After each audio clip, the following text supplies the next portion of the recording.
In breaking news now, reports are just coming in from London of 3 women rescued after reportedly being held against their will for as long as 30 years. This is the second time in just 1 week that water crews have had to focus their efforts here on Kirkwood Road, and you saw a couple of cars going past me.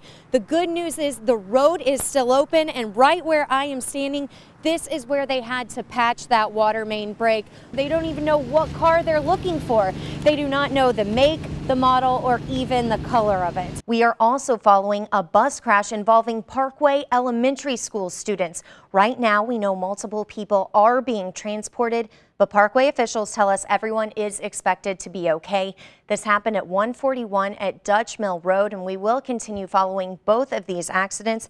We'll have more for you coming up on News 4 at noon. I will be explaining why an opportunity to get into a warm car might make you a victim of a crime of opportunity. To confirm this, I did go on the Millennium's website today, and I also called their reservations just a little bit ago. They are not accepting any of those reservations after January 22nd. On right now, Laura? Well, hey, Claire, wouldn't you know, right now, not too much. There's a couple of red lights by where we are, so not too much traffic. But whenever those lights do turn green, it's good news because check this out. There is asphalt now on Kirkwood Road. It was not like this, though, back just a couple of hours ago. Anyone who lives, works, or visits St. Louis, these 11 pages really do impact all of those people. A long-standing ban that keeps you from buying cars on Sundays in Illinois could be going away. We are expecting Keith Esters to walk into this courthouse this afternoon and take responsibility for killing Megan Boken. Here we go. There came a green light. So lots of traffic going by, and luckily Kirkwood Road is not closed for this morning commute. Laura, police tell you sometimes trying to stay warm when it's this cold can actually make you a victim of crime. You are exactly right, Claire. And for anyone living in the Midwest, you know when wintertime comes, you have that dreadful freezing walk to the car in the morning, and then you get in and brr, it's so cold. And what's even worse is that freezing drive to work. Well, to avoid that, there are many of us who might come out early, get in the car, turn it on, get the heater going, and then run back inside, finish up whatever you have to do before you go to work. Forget about your car for just a few minutes. Well, criminals sure don't forget about that. They know when most people have to go to work. So when they see you doing that, they can either come up and just open the door if you left it unlocked, or smash it, take whatever valuables you have inside it, or because it's running to stay warm, they can get in and drive right off. I talked to police who gave me some pointers on how to keep you protected. We would like it if you could park your car in your driveway as opposed to the street. Always make sure your car is locked. Always make sure your vehicle is in a lighted area. The reason these things go wrong is that you think that it'll never happen to you. Those are our victims. It's always the people that think that it will never happen to them. And I'm sure it was that way of thinking that led to 1,600 people either living in the county or the city last November and December who thought just that, hey, this can't happen to me, except it was 1,600 that either had their cars broken into or stolen this time last year. News 4 is dedicated to following crime trends, so whenever we do hear of more, we will let you know.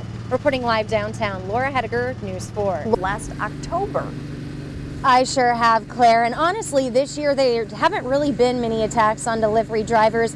That's why when I checked my email this morning and saw the information about Sunday's attack, I thought, oh no, it's happening again. But at least in this most recent attack, county officers already have someone in custody. It is this man, 18-year-old Terrell Tillman.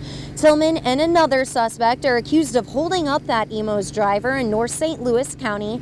It wasn't too far from 270 and Lilac Avenue. Police say that the suspects used a BB gun that looked just like a pistol, and they got away with cash and an iPhone. Now, it was just a week ago that I was having a conversation with one of my county police sources, and I remembered how big of a crime trend and an issue was this time last year. So I asked him, have you guys heard of many of these lately? He said no, but he also pointed out that, county police still offer the service to any delivery places in the county. If they want a county police officer to either ride with a delivery driver or just flat out deliver pizzas, they will still do that. So the only thing that a business would have to do is call county police if they ever sense something suspicious. Of course, this is a crime trend News 4 will continue to follow for you. Reporting live in St. Louis, Laura Hettiger, News 4. And Laura, thank you for tracking those crime trends. You just got your hands on the Chiefs' final redistricting plans. Right, Claire, here it is. We found this posted on their website just last night. We're going to go ahead and show you a couple of images from this plan.